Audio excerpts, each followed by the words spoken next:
Cette émission vous est présentée par CIH Bank.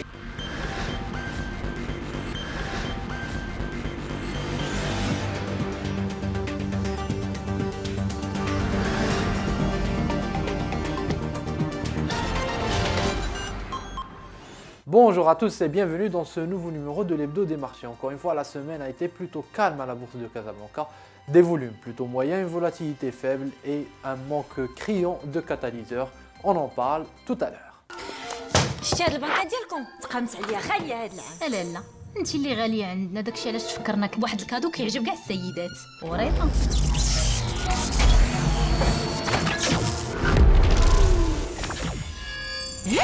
سمعت عندكم شي كادو خيالي. وريضه لكاع السيدات، تاخدي وحده.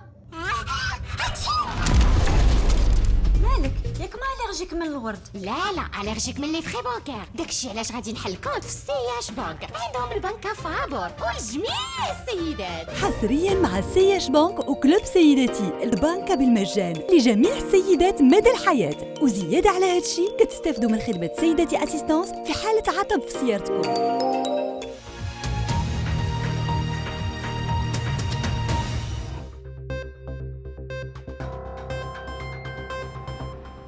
La tendance est restée désespérément calme à la bourse de Casablanca cette semaine, un déroulé quasi identique à celui de la semaine passée où l'indice Mazi n'arrive toujours pas à se défaire de sa fameuse zone de congestion entre 11 100 et 11 300 points. Dans ces dispositions, le marché a reculé symboliquement de 0,3% sur la semaine à 11 119 points en clôture hebdomadaire.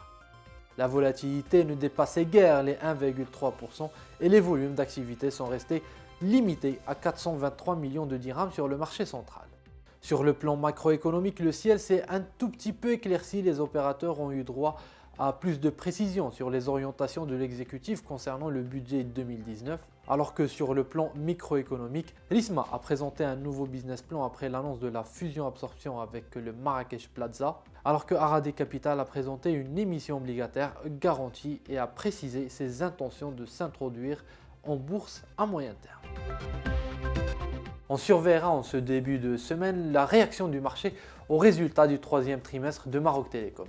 En effet, l'opérateur historique a présenté des résultats consolidés des 9 premiers mois en progression avec un parc qui augmente de 8,4% à plus de 61 millions de clients au Maroc et dans les filiales, une croissance soutenue des revenus du groupe à plus de 4,3% provenant de l'ensemble des marchés, aussi bien du Maroc qu'aux filiales, une augmentation de l'EBITDA du groupe de 4% et enfin une hausse du résultat net part du groupe de 7% hors charge de restructuration comptabilisée en 2017.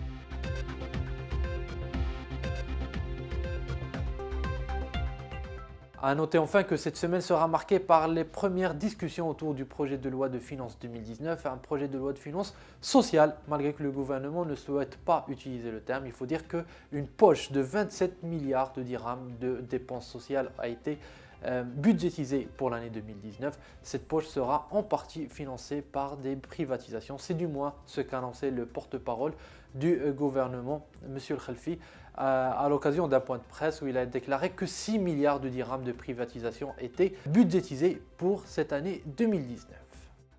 Voilà donc ce qu'on pouvait dire pour cet hebdo des marchés. Je vous donne rendez-vous la semaine prochaine pour un nouveau numéro. Et d'ici là, ne l'oubliez pas, l'actualité se poursuit au quotidien sur Bourse News. À bientôt.